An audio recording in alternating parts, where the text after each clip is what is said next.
Hello, everyone, and welcome to another edition of Hardcore Wrestling Rants. I am your hardcore host, Rick Head, and unfortunately, this last night, Tony Khan announced the tragic passing of a legendary Jay Briscoe, who died in a car accident yesterday. Jay had been known.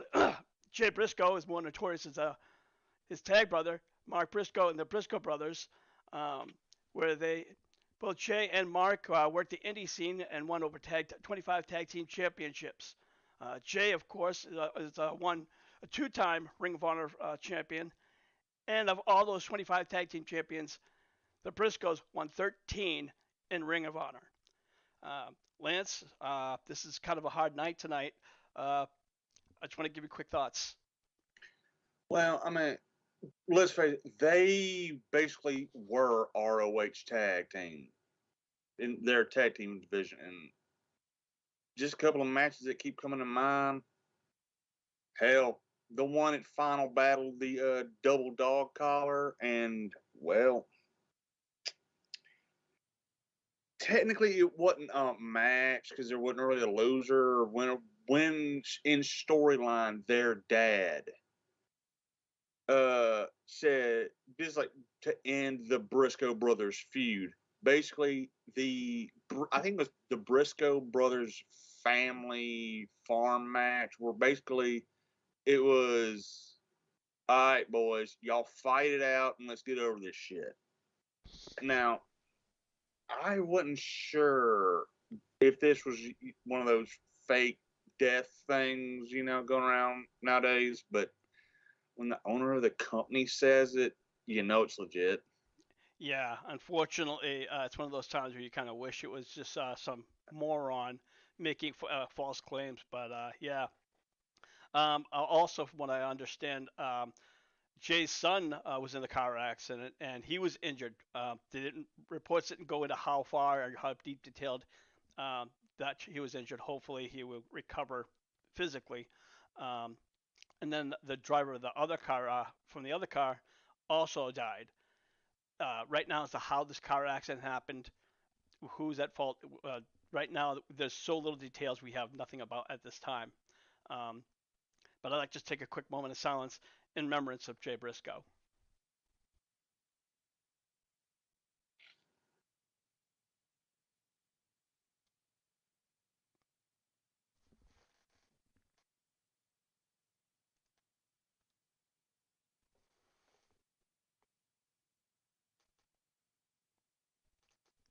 All right, guys.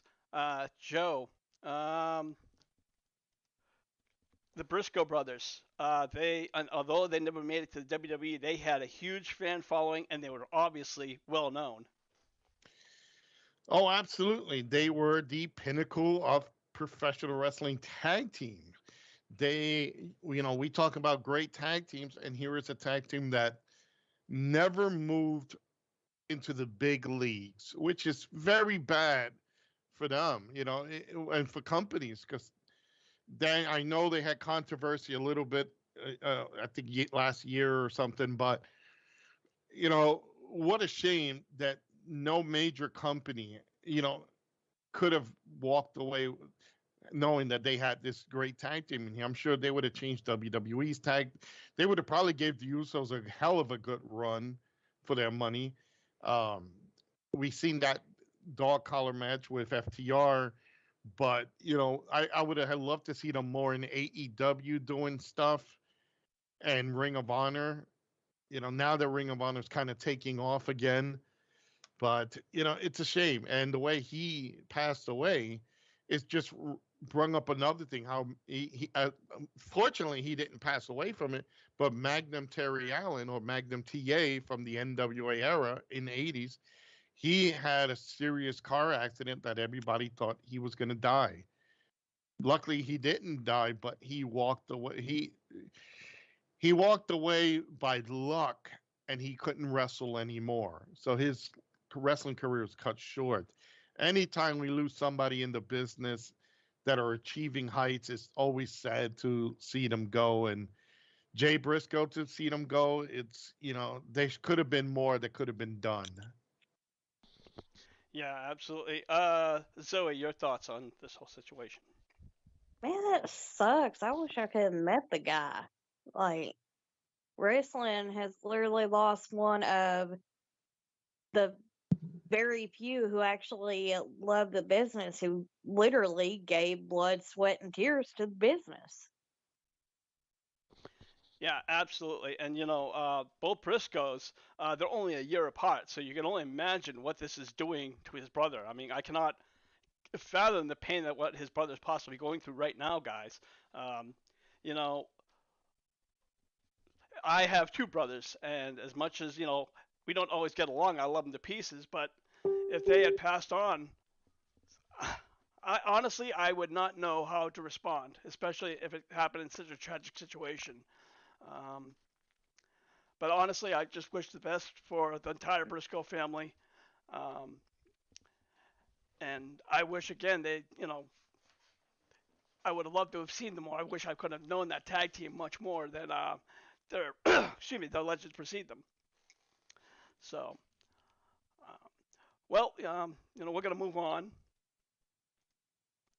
Over Rick over in the YouTube channel, Terry3G says early evening to everyone, and such a sad thing to hear with Jay Briscoe's passing last night.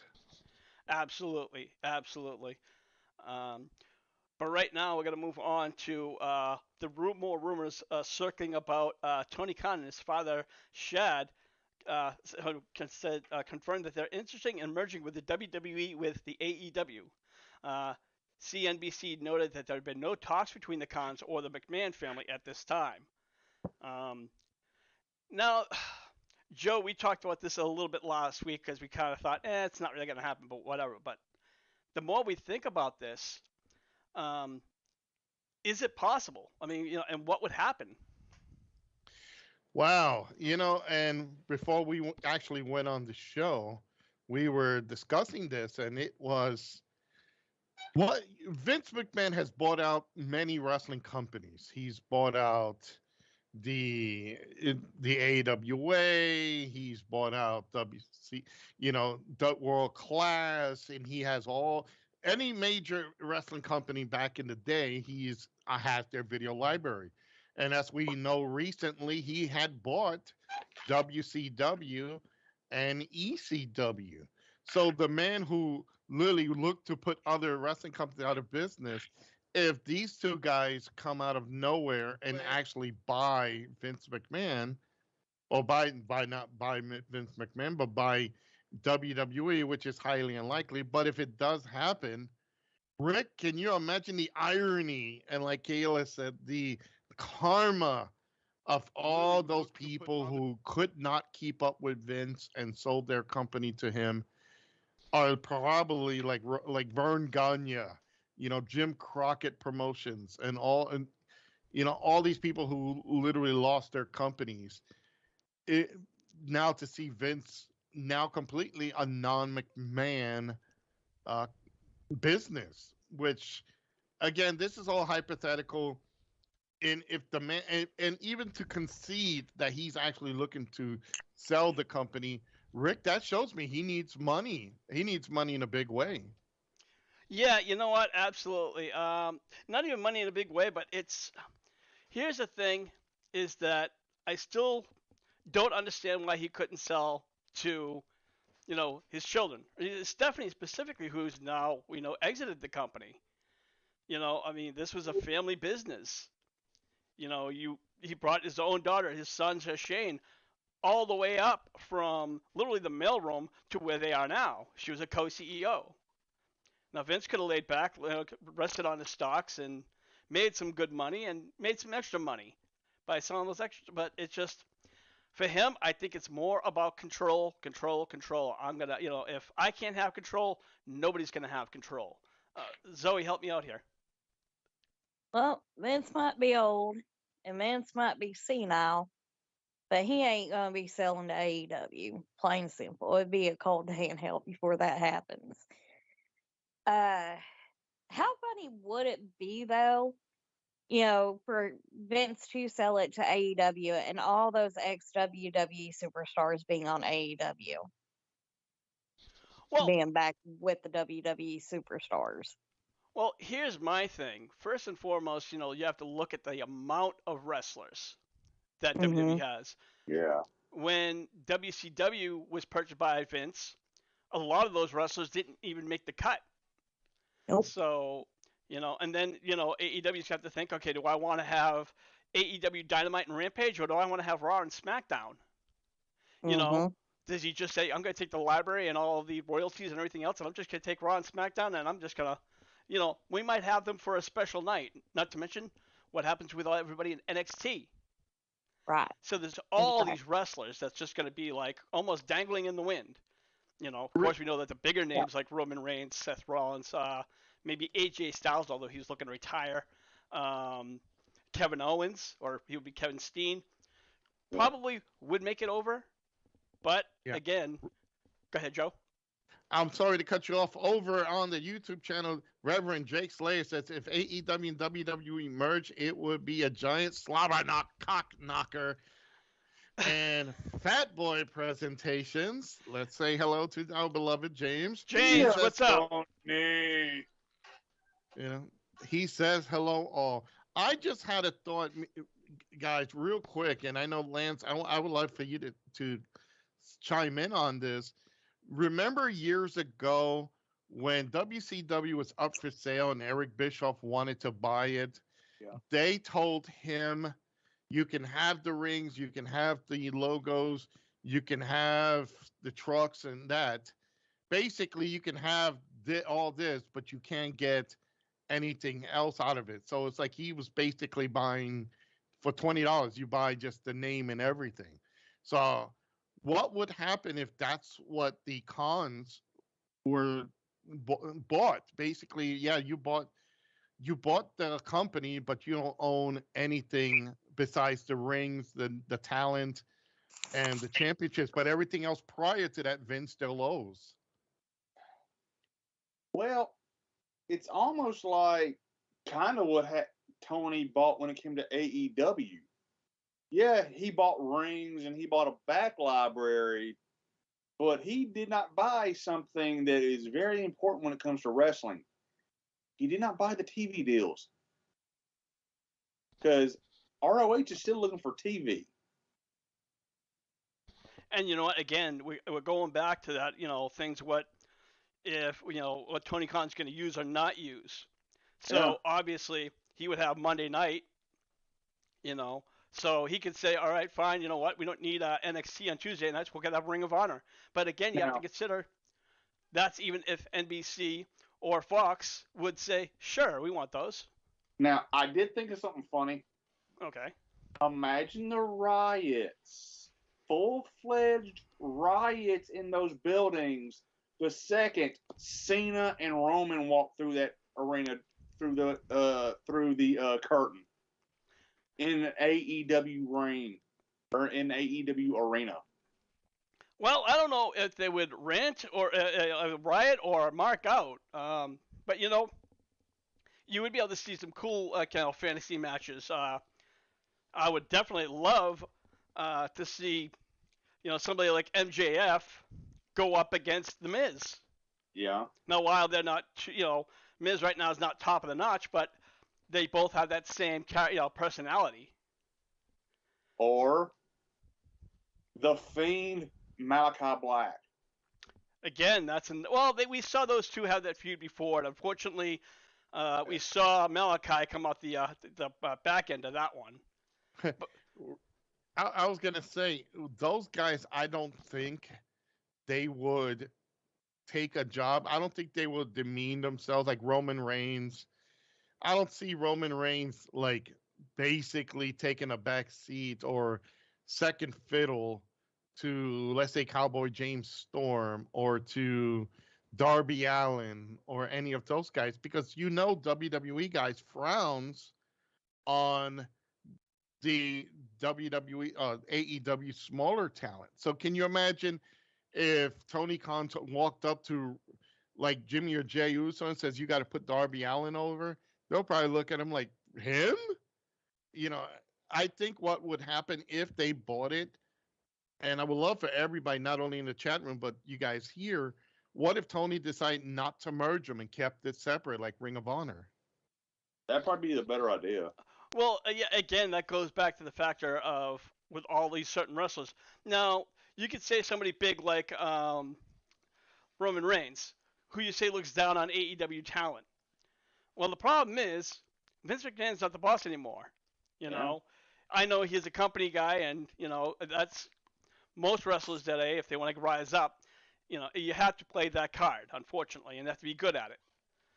So if Roman either he's gonna say, you know what, I'm gonna retire or go to Impact, or he's gonna work the indie scene. You know, I mean, come on, guys. At the end of the day, if this happens, and it's a very, very big if, Yeah. you know, a lot of the big WWE guys who have their nose in the air are gonna have to be humbled a little bit. Wouldn't you agree? Yep. Yeah. Kind of like the big guys that were in WCW when it happened. It was just one of two things: come over for a pay cut, or go somewhere else. Yeah, exactly. And some didn't even get the offer. I don't think Sting. I don't know if he was offered when WCW bought it, if he just chose to leave. Well, you got to look at everybody in that group. I don't think, if it came down to it, a lot of these folks will probably leave because let's face it, Impact cannot afford to hire Roman Reigns, let alone any of the Usos, because they're a liability. Honestly, the only place I see that could Japan. And and you know what? Not even New Japan could not even afford them because look, they're griping about Sasha Banks costing them an arm and a leg. So can you imagine the scenario that none of these people would say, hey, you know, we're not going to lay down for this person? There's no way to coexist between these two groups because one group, it's like Cena. Again, you would have to put the top tier guys of AEW over the top tier, or should I say, mesh them up. And there is really no big top tier. John Moxley, Daniel Bryan, Kenny Omega, MJF. MJF, and then that's it. And then you'll have to bring in like the Brian Cages, the Wardlows, the who else is in there that's big? Powerhouse Hobbs. Yeah. I don't think any of these little guys are gonna look at like Miz or anybody. They're gonna say, well, while Miz will put anybody over, but I don't see him or somebody else in that category looking and say, we really got to put over like Darby Allin or what's that new kid that defeated Jericho? Andretti? Oh yeah. Yes, him or whatever, high top flight or whatever.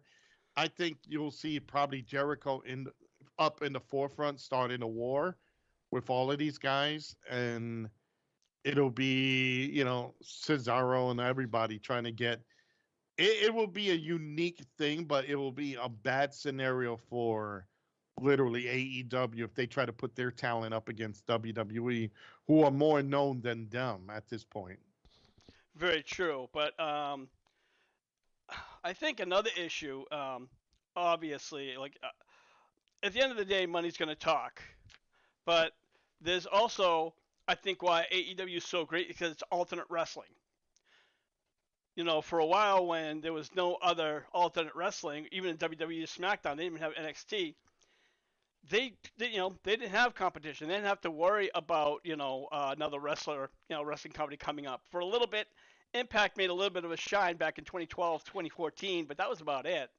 After that, they just sunk in the middle of nowhere, and they're pretty much grasping at straws.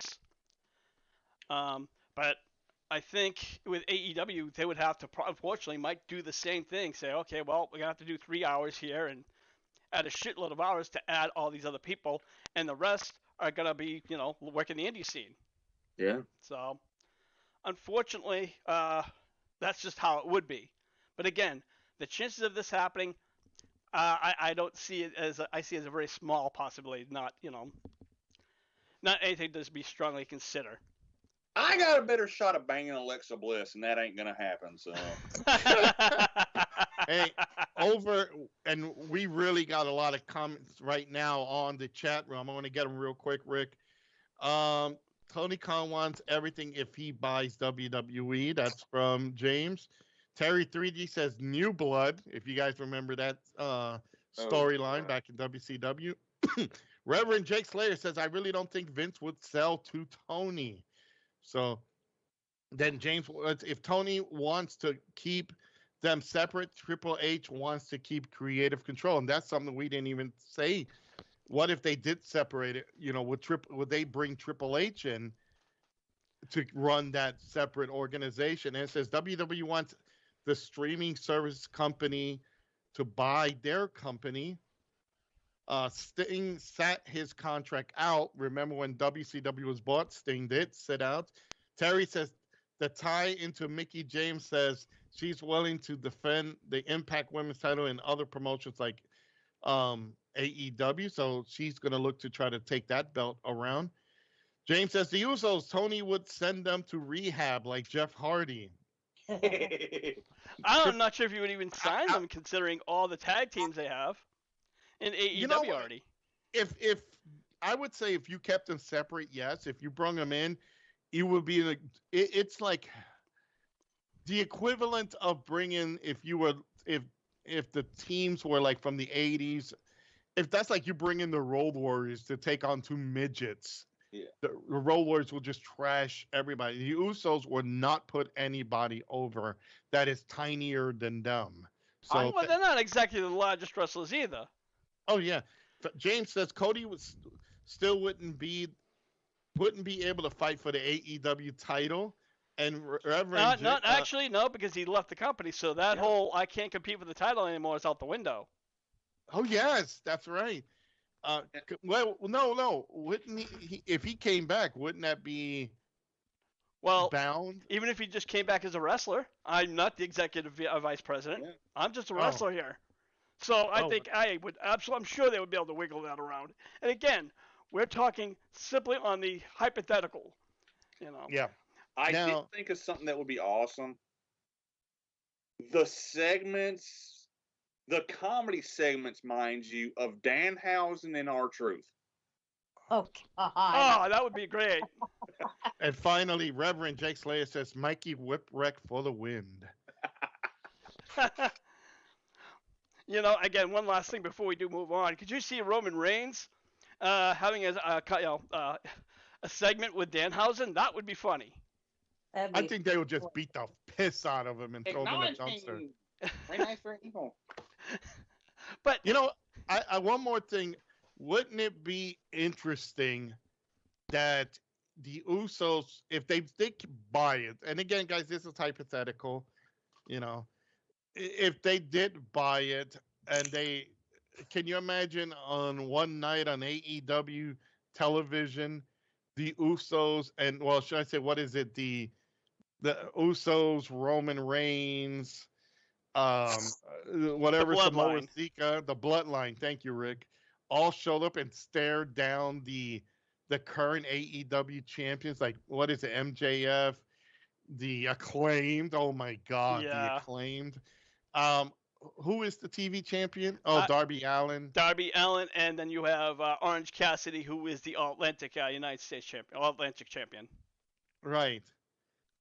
Can you imagine the standoff and I'm just like Roman Reigns looking and Paul Heyman? We didn't even say that. What if Paul Heyman ventures with them? Yeah.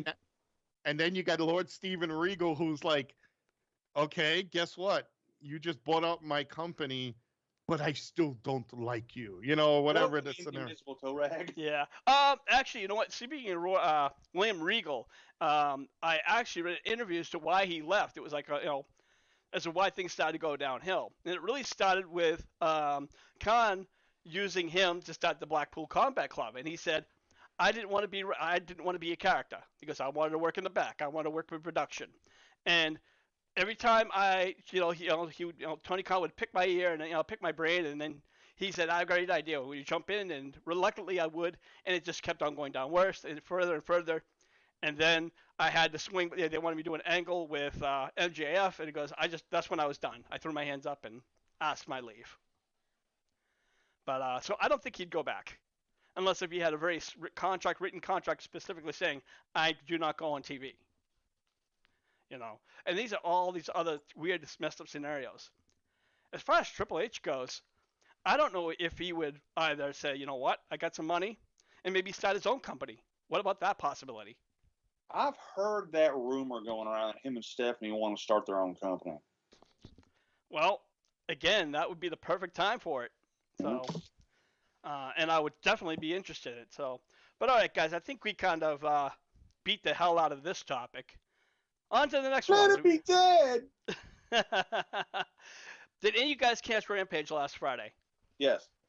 Yep. What a phenomenal match, that street fight between Anna Jay, Ty Mello, and Ruby Soho and Willow Nightingale. Yep. That was a fucking fight. One of the biggest spots of the night was Willow and Anna Jay were up the stage, and they were going back and forth. And then I believe it was Willow who set up the table right on the floor. They go up to the stage, and Willow power bombs her onto the table. Unfortunately, I think the table went a little too close to the stage, so they overshot it. So they both hit solid concrete. Anna did confirm earlier later the next day that she was okay and she's fine, but I think she's going to be taking like a week off or whatever just for safety issues. Lance, your thoughts on that match? Well, phenomenal match. Now, I do want to call bullshit on the people that are bitching that Ruby Soho got color. They probably funnel themselves when the guys get color, but when Ruby does it, oh fucking no. It helped elevate the match. So anybody bitching that she got color that funnels themselves when the guys get color, get over your damn selves. That's a nice way to put it. Zoe, your pick on your thoughts on that match. Phenomenal match. I loved every minute of it. Usually I'm passing out about that time, but I forced myself. I was like, I have to watch this match to the entirety. And like Lance said, everybody whining and crying over Ruby getting color. What's the difference in Ruby getting color and Britt Baker getting color and Thunder Rosa getting color? Yeah, There's exactly. no difference. Yeah. Got some color, so what? Yeah, absolutely. Joe, you said you didn't catch the match. I caught it on replays on YouTube. AEW does have the YouTube channel, and they do replays. As for Ruby Soho getting color, improved their looks. Mm-hmm. So, because my God, that's one ugly bitch. No argument there. She's not the prettiest lady in the bunch. I've got to say, for big girl, Willow Nightingale's impressing me. She can show Nia Jax how to wrestle, because this girl tries her best. She's trying to win people over, and I think she does. Now, I know a lot of fans are going completely berserk because of the botched on the table. But, hey, this is professional wrestling. Shits can happen. Things can happen. Just be happy that neither girl is crippled and in a wheelchair. Preach. Yeah. That's all I got to say. Yeah. Is Anna Jay and Ty Mello good workers? Absolutely fucking not. They're a great eye candy. That's all they are. Is Ruby, on the other side of the fence, is she a great looker? No. If fucking Russia was sending missiles, you just hold her up and the missiles will turn around and go back. Son of a oh shit, they're sending the missiles coming back. They have the great weapon, Ruby Soho. I can call her Ruby Noho. Joe at Skull. I didn't say anything the fans don't know themselves. And you know what? I gotta say, while here we are releasing NSA secrets. Yeah, jeez. It's like she, from her hair green, it went red or purple, whatever the fucking color it is. But anytime you don't see, she's the first person that you need that should have face paint. it she I think if she wrestled on her hands and her face with her ass would be an improvement. In this case, Willow Nightingale again, you could tell she's trying, and she is getting in there. She's not perfect, but I compared to other up and comers like Mello and Jay, like she's a better work and improving each show. So I know people saying it's a botch. They botched the table. Thank God they botched it. Like I'd rather would have the botch than something seriously happen. Well, So you talk about table botches, and how many times have we seen that? It's not. This is not like a one-time thing, and not even on Indies. We've seen WWE botch table spots. We've seen AEW do botch table spots.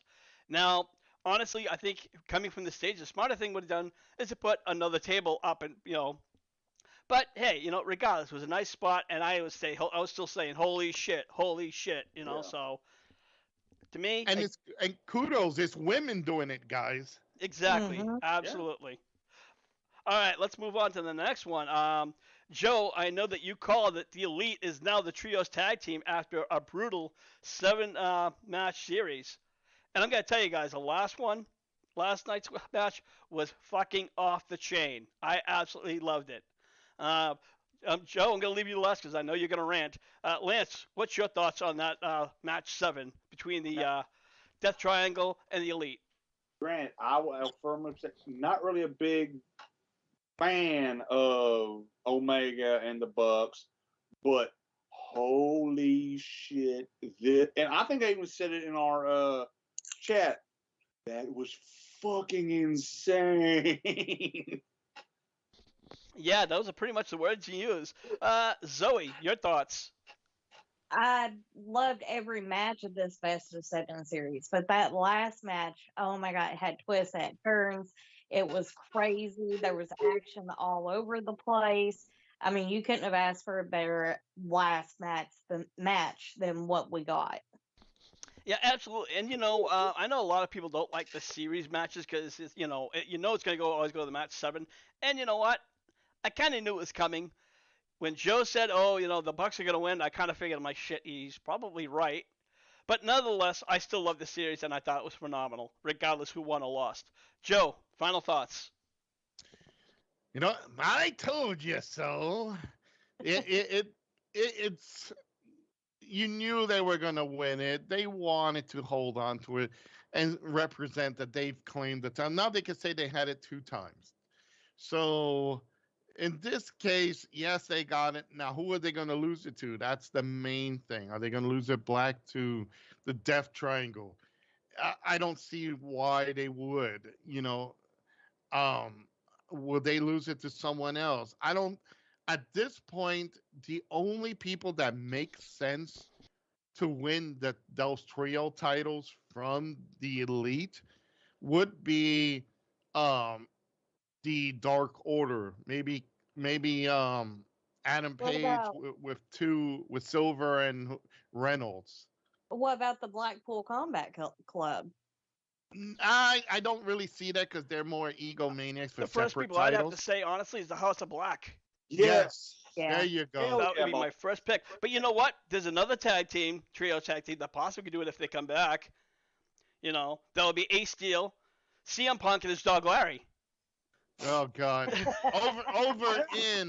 Over in the YouTube channel, Terry says Willow Nightingale is the big woman WWE always wanted.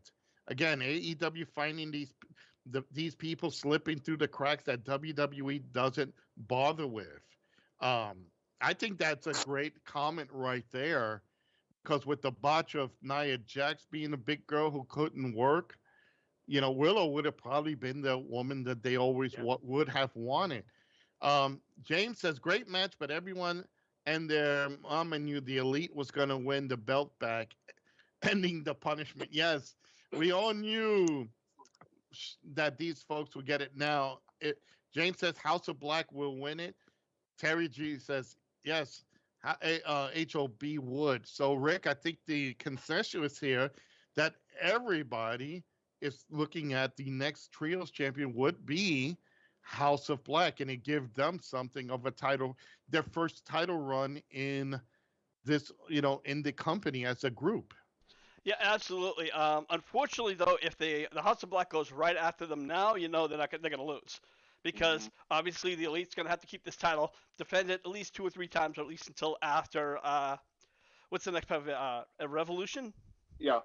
So until after that one. But Well, I definitely see them as a contender. well, what would happen if they did a surprise and it's like they arranged the match, and Black and his group attack these guys prior to them coming out, like the old cliche, we'll beat them up in the back, blind them with the mist, and then like grab one of them and throw them in the ring, tell the referee, ring the bell, bing bing, it's over. The Elite does not need these titles. They've done it already. Everyone in this group, except for the idiot who sprays the fucking hairspray around like he's Precious from Jimmy Garvin, you know, you got Kenny, who's won numerous, and I mean, I'm not even going to go on the names of titles that he's won. The Bucks, who've won tag titles, so they don't really need it. Terry says Blackpool Combat Club would only win it with an assist by Zoe. That's right. Terry, that's if he unties Moxley and lets him compete in that match. And So- also AEW got do not allow woman in backstage for Zoe. But it's just so much work having to untie all those knots and everything. I don't have the energy to do it.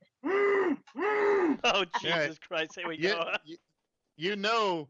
Zoe kidnapped a lot of the Cub Scout masters just for her to learn all these knots and ties and get in there, and like they're gonna tie it.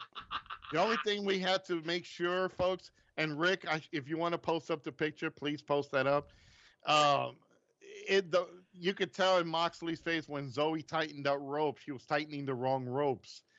So, bing, his eyes lit up. Untie it, woman! Untie it! He sounded like Chris Jericho for a moment. James says, Fat Boy says, I've been away for years and he's still in the closet. Yeah, That's James, right. unfortunately, she's not letting him out. Even though he tried changing his names, but she's not, I'm catching up to you, motherfucker. It's going to be one day, way in the future, when we're all powder and dust, some guy is going to go like Geraldo Rivera, who's going to live out everybody. He's going to open up these vaults, and instead of finding anything, they're going to find John Moxley's corpse in there, still tied up. All right, and written on the wall, Zoe was here. All right, guys, let's change our topics here.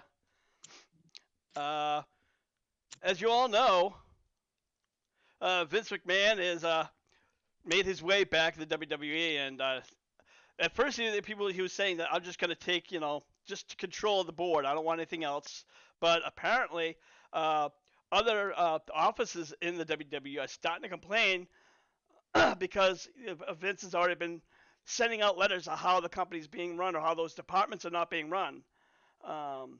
So right now it's just letters, but people are still panicking and saying it's only a matter of time before Vince, decides to take full control of his ship.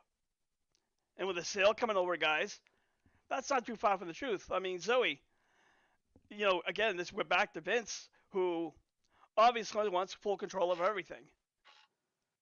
He's Vince McMahon. Does that surprise you? Of course he wants full control of everything. He's an egomaniac. All right, Lance, over to you. It's bad when a dude that has been with the company for 25 years, which is the dude that I believe sets up their conference calls and interviews and stuff like that, says, fuck it, I quit.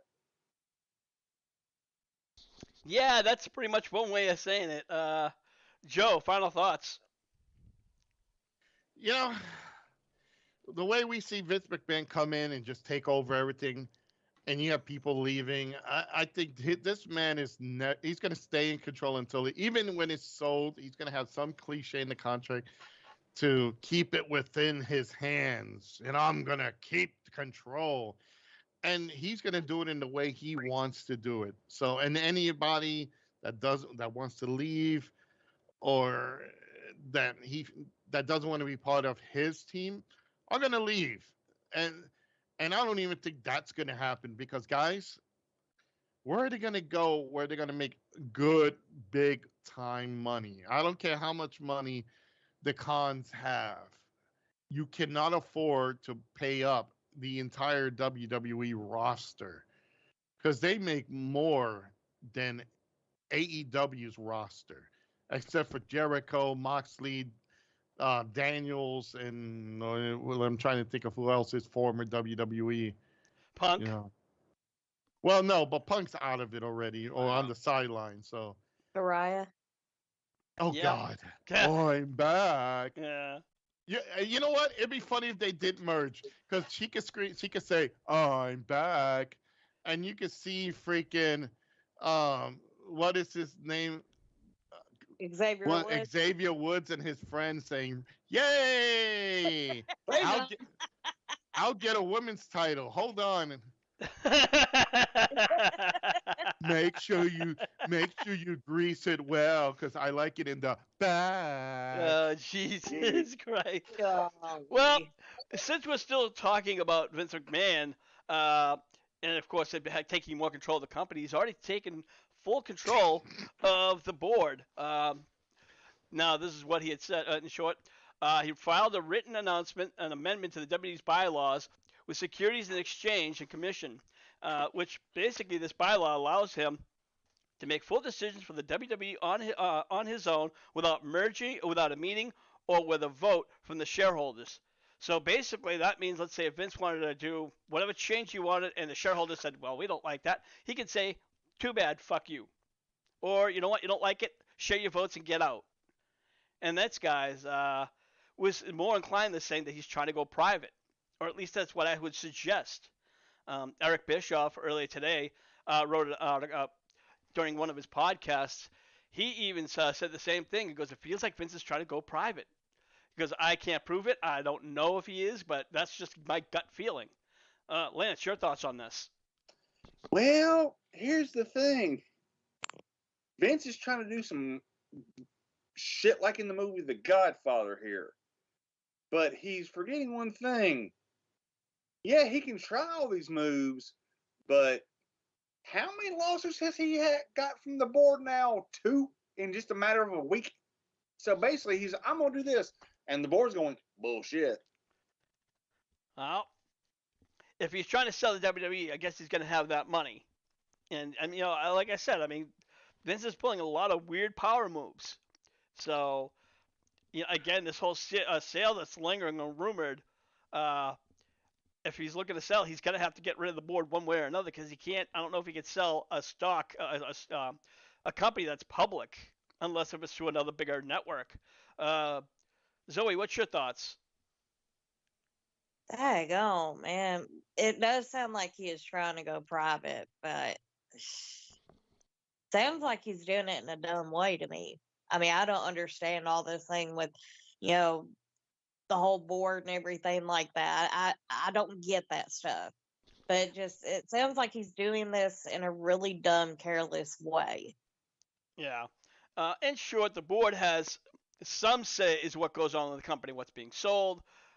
Let's see if there's something like bad PR. Let's say, you know, the board can also vote off. You know, they don't want to see a certain individual wrestle for whatever reason. They can actually put their word in. I don't know how far it goes into, but Joe, help me out here. Technically, when you are a major stockholder, you can do different things to the company. You do have power over the minor stockholders. You could make changes at will. Now, do the stockholders have to agree with those changes? Absolutely not. What can they legally do? They can sue McMahon. they could say that he's not allowing them to exercise their shares, their parts. It's it's a very hard decision when you're dealing with in a corporation that has stockholders. That's why I wouldn't be surprised. But guys and girls, you know, the main thing here is if he does that and he's going to alienate his own stock board, there's two options that can happen. He can either get a lot of money, okay, and buy them all out and then turn the company from a public company to a private company once again, you know, which could, it's going to be a hard option because once you're on the open trades, you got to shut down that and you lose a lot of money from that. It's pretty much, he is in control, Rick. He can do technically whatever he wants. The only retribution he's going to get out of it is the minor stockholders can sue him over that. So it's like he's not letting their say in. So the other option would be sue him. If he wins, he gets your stocks, or he pays you to leave, or you know, buy out. Again, they, on their part, they could just buy out, get their money for their stocks, leave, and that's it. Okay, yeah, So going about it in probably the dumbest way possible. Yeah. Tick everybody off. no, you see, that's one thing I don't agree with. Vince is a very smart man, and I'm sure Jerry McDivitt, his lawyer, who got him out of many issues, has really worked with McMahon throughout the years. Well, we also have to think about the two stockholder guys that he brought back in, who obviously have his back. Oh yeah. So, you know, I mean, they could be all siding with him if he's trying to get, you know, make these moves. Now, Over in the chat room, 1 second, hold on. And Fat Boy said Vince will keep control until he die in that office of his. And that's pretty much what a lot of people have always said, that Vince McMahon's too controlling, that he has to control this, you know, this company. If he leaves, what is he going to control? Nothing. What, his, you know, how many more women he can fuck? How many more, you know, like what restaurant he can go to? You know, he can do that anyway. But also, Terry 3G said, yeah, but let me make this interesting to point out. Look at WWE's pay and booking, and now look at AEW offers, which may be less to pay, but you have a linear work to schedule and, you know, and other stuff. So you can work outside the company, other promotions and funds, which is desired or not. I'm assuming he's talking about if AEW purchased WWE. So those are very good points too that we did not really cover. Thank you, Terry. But you know, honestly, we won't know until it happens. You know, we'll keep on hearing talks. We're gonna hear on speculations and more bullshit. You know, but until I see, you know, a pink slip that has WWE sold to, you know, then I'm still highly speculatory on it. You know what's funny? Terry just put down too. He says Vince interjecting how he is going to ruin the sale of the company, especially if they successfully sue him and win against McMahon. He can ruin the company, and you know what's funny? If it's not viable as a brand, technically they can force him to sell it and pay them back.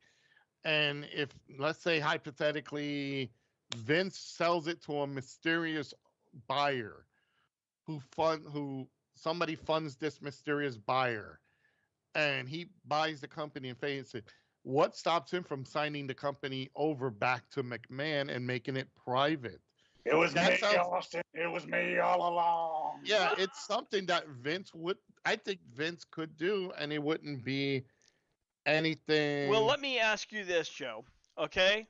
Let's say, hypothetically, you have a multi-billion-dollar company, and you want to kind of go private, and you're going to do a mysterious buyer. Are you going to trust a mysterious buyer who could easily turn around and say, no, Vince, I think I'm going to keep this? You know what I mean? You got to think about that for a minute. Who would you truly trust, aside from maybe your own family? Well, I wouldn't even trust the family. All right, then. So that to me, that's kind of like a silly point. If Vince sells, he's going to have to understand the fact that he's selling it. You know, And I don't think it can. You know what? If Vince sells WWE, a company that he built from scratch, and for him to go out of his way to build another company, I don't think in this day and age there is not the same. Could he just get the TV time and everything like he did? Sure, he could. He could just he could sell the cons, the name and everything, but not the TV rights or the TV contracts. well, So if the Vince, TV contracts maybe, but the Raw, all the names and branding, that's his. The library, that'd be his. exactly, You and know, well, so they would just buy the WWE and the rings, the logos. Anything else would be a waste. But if Vince or Triple H or Stephanie decided to redo a company, you know, I don't think in this era of wrestling, it's not. I don't think even if they would bring in like everybody again, like Roman and all of these people. hold on 1 second. Terry 3G said also Stephanie and Triple H could go and to be part of Freddie Prinze Jr.'s startup promotion. Is that a joke, Terry? If it is, I didn't catch a joke. If anything, they will be making their own promotion. Yeah, exactly. I would suggest that they would work together, and But who knows? Where everybody's speculating, so we'll see what happens. Yeah, exactly. Well, let's move on to our last topic of that, and Joe's favorite wrestler of all time, Mercedes Moné, apparently is making some heat with New Japan Pro Wrestling, and she hasn't been over there up in less than a year. It's only a couple of weeks since she's actually signed. Apparently, New Japan / Stardom was not happy with due to her promoting other wrestling promotions on social media like Sendai Girls and Tokyo Joshi Pro. This is what they had to say. The feeling is now that she's most Bushi Road. She would only be promoting our companies in Japan. Dave Meltzer noted that she did not go on to the Stardom dojo while she was in Japan, so she didn't even really go work out in their own, performance center or dojo, whatever you wish to call it, Joe. Yeah. You know what? This is why I said she's an egotistical piece of crap who's overrated. She got her own agendas, and she suckered people out of giving her a lot of money. Bravo, fuck, you're great because you sucker people. For her to go out of her way and promote other people, they either paid her to do that and say, "Hey, can you support our?" Next thing you know, she's gonna say hi and tie. You guys gonna. I'm gonna advertise high end type because they paid me. It's one of those things with Sasha Banks or Mercedes Moné that she thinks that she could get away with stuff. And again, you talk CM Punk being a problem, this dumb bitch is gonna be a worse problem for any company. And now that she's out of the WWE and actually appeared in New Japan, can you imagine? Everybody's seeing this in the spotlight, like, oh shit. And for those people that says, oh, she should come to AEW, no. The only reason I want her in AEW is to kick fucking Saraya in the back of the neck. But besides that should be like, I pray the scenario. Okay, it's Saraya versus whatever her name is, Monet, and she goes and she does the drop kick and it fractures Saraya's neck and she's flopping on the ring like a fish. Oh shit, she's doing what she did in the porn video. No, stupid, she's got a broken neck. And then Sasha Banks actually like tweaks her back and breaks her own back on the way down from that drop kick. My life will be so fucking complete. Because Joe, I have an idea. What if Toni Storm is as a triple threat and Sasha takes that fucked up pile driver? Then that solves all my problems. And on the way down, fucking Toni Storm injures her tailbone, and she's out of action for a while. Yeah, but she's got a nice tailbone. That's true, boss. Yeah. Maybe it'll inflate more of her ass by landing on it. And then Willow Nightingale comes and does the Bundy splash on all of them in the corners. So there you go. Then I can start screaming Bundamania again. But that would be the dream scenario. It eliminates all these pieces of shit, and then Ruby Riot comes out and everybody runs because they don't want to look at her face. Oh Jesus! All right, Zoe. Um, Obviously, when you have somebody in your promotion promoting other promotions, that's not really a good sign to of supporting the company. I mean, you're already screwing up, and it's not even been a month yet. I mean, I, I'm telling you guys, the girl is cancer for the business. She is not about the business. She is only about the money, and that's what ticks me off the most. Is she could be about the business. She was good at NXT. She was good at what she did for the time being while she was there. She wasn't ready to come up to the main roster by any means. I just I want to pull my hair out whenever I hear her name. I really do. I want to pull her ugly cheetah print, fire print, whatever it's supposed to be, hair out of her head. This girl's nothing but cancer to the company. She's all about the money. She is only about the money. Whenever you're in a promotion and they're paying you to represent them, that's what you should be doing. Representing that company, that brand, not going, hey, check out blah, blah, blah, blah, blah, blah, blah, over at blah, blah, blah. No, no, no. That's not how it works. Yeah, if you remember back when Hulk Hogan was with Impact Wrestling, he very rarely publicly spoke for Impact. But he played as if he was a Impact through and through, heart and heart, and he was just there for the paycheck. When the money dried up, he left, and he did nothing but really talk shit about Impact and how that was working, which a lot of us can probably concur, but that's beside the point. But we're not working for them. Yeah. So Liz, final thoughts on Mercedes Moné promoting other promotions. Well, I'll put it pure and simple. When Sasha, Mercedes, what the hell ever, got the Mandalorian contract, she got a case of the big head. And she still has a case of the big head. Or, as we say down south, she got too damn big for her britches. Yep. Well, remember, she only got like a minor role in The Mandalorian. So but it's still a big thing to be in a big time show. It was a minor thing, but in her damn head, she thought, "Ooh, I'm starring in this." Yeah. It's funny, Rick. You said her hairstyle's like a cheetah. I wonder if she was actually that was Zoe who said it. Oh, I'm sorry, Zoe. It's funny because is she trying to channel Jade Cargill for dressing like Chitara from the Thundercats? I don't know. I don't know. Maybe they're comparing notes. I'm sorry. Her damn hair looks like copper that has way too much corrosion on it. Yep, it does. That's your brain on drugs. One thing probably Lance will be the only one to get. Mm-hmm. Whenever I see Mercedes come on the screen, all I want to do is bless her heart. Something tells me that I got run out of the South. I know what that means, and that's why I don't go back. Okay, ladies and gentlemen, I will say this. That's the Southern fuck you. All right, hold on. Terry G3 has a couple comments.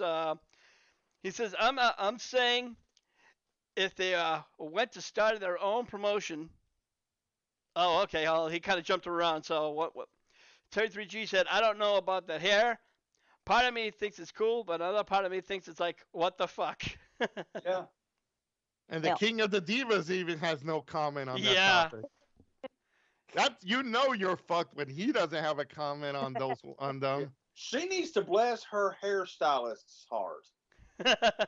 What's funny? She probably takes it off and putting on what is it? Wig. An Al Snow's head, and I don't mean his head. I mean his mannequin head. The little headpiece, mannequin piece. Yeah. So. Lord knows she's probably bald. So. Probably very thin hair, maybe, because you're doing a lot of weaves and shit.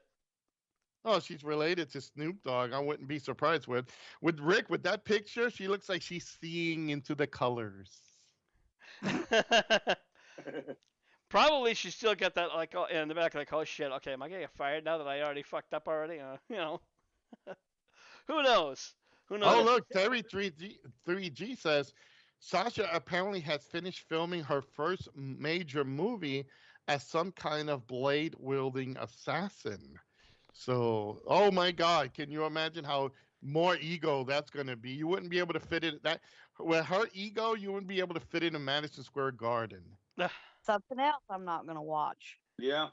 Well, you know, here's the thing. I mean, we talked earlier how uh, where I'm gonna call Sasha Banks when she was in the NXT, where she had the heart and she showed passion and she worked up and she was doing a lot of the harder matches. She was in the first Hell in the Cell and other primary matches, but you have to wonder with any wrestler, even Roman Reigns, when do they become, the passion for the business as opposed to passion for the paycheck, Joe? There's a saying, you can be passionate for the business, but you should also be here for the money. And that's, if you're not here to make money, then you're in the wrong business. That was the philosophy that we had when I was in the business. You know, there's passion to love it, and then there's passion to want to love it, but want to make money out of it. And in this case, she took the passion of making money to the next level. When you're starting out, obviously, you're going to be passionate about the business. You're in something, no matter what level you are. And Zoe can probably, kind of agree. When you start off and you get your first chance to walk that aisle and be at ringside or be in that ring, you're now part of something else. You're part of something you watch on TV, no matter what level you are. You're in professional wrestling, and that's like walking in a movie studio, and you're like, wow, because fans are going to hate you. They're going to cheer you no matter what. When you start out, yes, you're passionate and you're making money. You're excited, especially in her case when she started NXT. She's probably done a couple of indies prior to that, like Shimmer or something. When you're starting back then, you're in it just to be part of professional wrestling.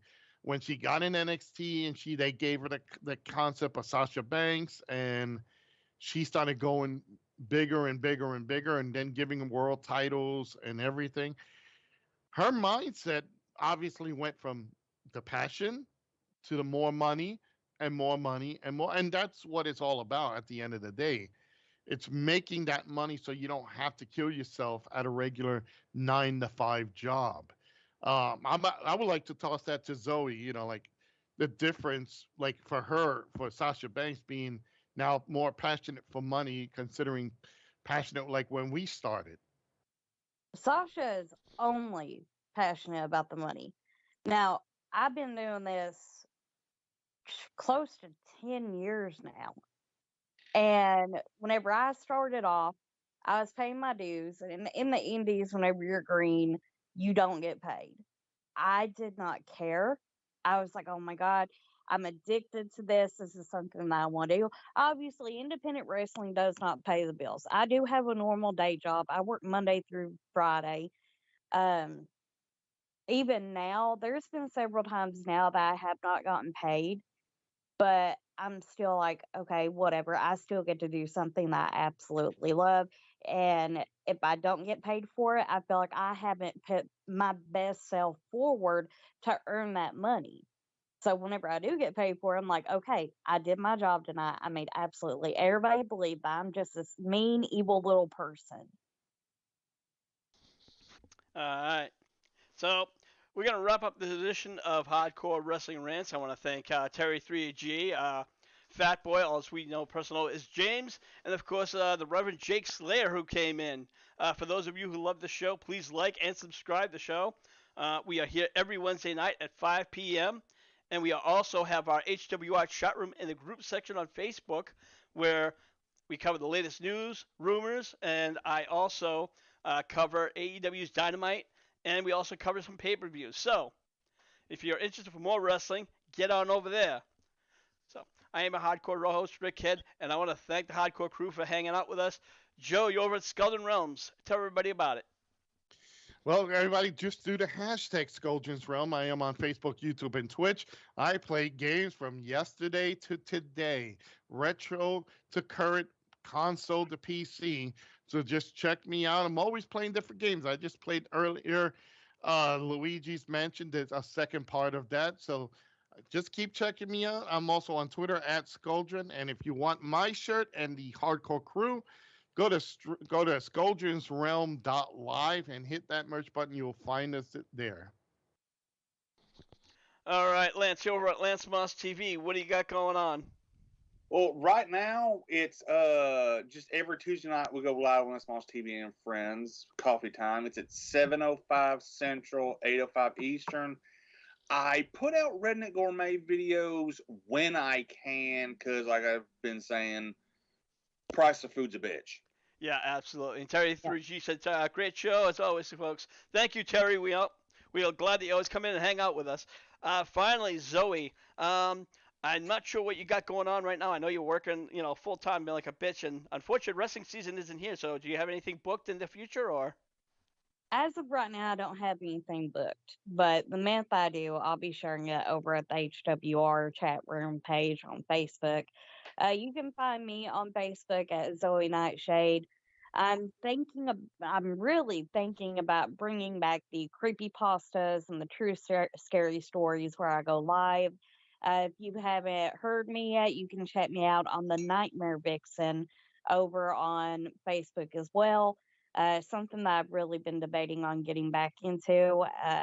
And Lance, I promise you, if I do get back into it, I will warn you if it is a food story. Oh, yeah. She damn near had me throwing up. Oh, jeez. And once again, rest in peace, Jay Briscoe. Absolutely. Jay Briscoe will be missed. And I wish again. I said it before, and I'll say it again. I wish I had seen him more.